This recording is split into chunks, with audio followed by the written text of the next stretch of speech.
Welcome dito sa Hope, Sai at Rafi. Kamustahin niyo na muna ang isa't isa dahil ngayon lang muli kayo nagkita at nag-usap. Hi. Hello.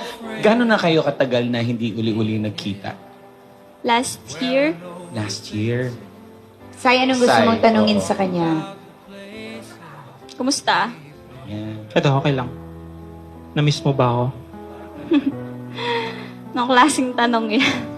Oh my Anong God! klaseng Anong tanong yan? klaseng tanong yan? Pero wait muna, Alex, no? Ibalik mo muna natin kung paano nagsimula ang inyong relasyon. Saan kayo nagkakilala? Say. Bali, magkasama kasi kami sa work before.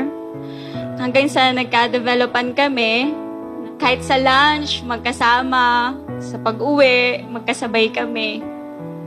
Kaya sinagot mo na siya. Lagi Yes. kanyang hinahatid. Gano'n kayo katagal?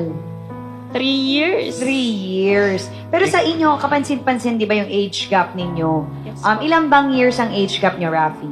If you don't mind, sir, ilan taon na po? 40. 40 and you are? 24. Pero, bakit naman kayo nag-away o ba't kayo nagkahiwalay? Kwento mo sa amin, Sai. Nangyari po yun nung 2020 din. Ayun, may nag-message sa akin na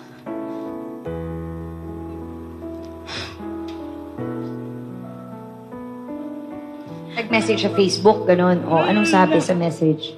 may family pala siya. May? Family na. May anak at asawa, tama ba? Sa loob ng 3 taon, tinago niya yon. Sa isa't isa, kaya naman ito na ang panahon para basahin nyo ang letter na hinandaan ninyo sa isa't isa. Uunahin natin si Sai. Dear Ralph, naalala mo pa ba yung tawagan natin? Ako si Wifey, ikaw si Happy. Happy ako ng happy. Ngayon pala happy ka na ng iba. Para akong tanga, no? Nakikisabit sa meron ng sabit. Hindi ko man lang alam. Tanga ko, di ba? Knowing na hindi ko na naramdaman ang panloloko mo sa akin. Nung una, hindi ko alam may anak ka. Nung nalaman ko, pinatawad kita kasi ang sabi mo, wala na kayo ng nanay ng mga anak mo. Sa tuwing uuwi ka sa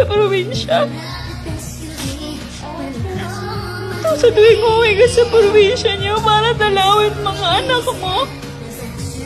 At out of coverage ka, lobat, deadbat, ubus na ubus ang excuses mo nun. Pero okay lang, kasi anak mo naman yun eh. Pero hindi nagtagal. Nalaman kong kayo pa rin pala ng nanay ng mga anak ko po. Pinagsasaway mo kami. Kaya naisip kong lumayo na lang sa'yo. Kasi 3 taon mo pala akong niloloko. Kala ko kung matanda ka na, mature ka na. Pero hindi pala kung matanda na ang tao. Hindi ka kayang manloko. Halos mabaliw ako noon. Nalaman ko buntis ako. Pagkatapos tayong nagkahiwalay, akala ko napunutan ako ng tinig. Nung nawala ka sa buhay ko. Pero nag-iwan ka pa rin pala ng marka mo sa buhay ko. Inisip ko kung kakayanin ko ba to gawing mag-isa. Naging single mama ko. Bigla dahil sa panlulokong ginawa mo sa akin. Naging maselan pa ang pagbubuntis ko. Pero kinaya ko lahat.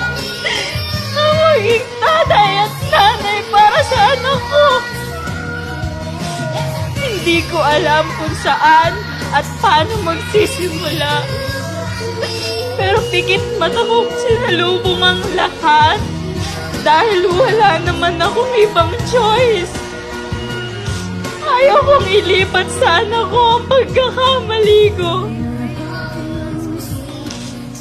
Sana hindi na lang kita nakilala.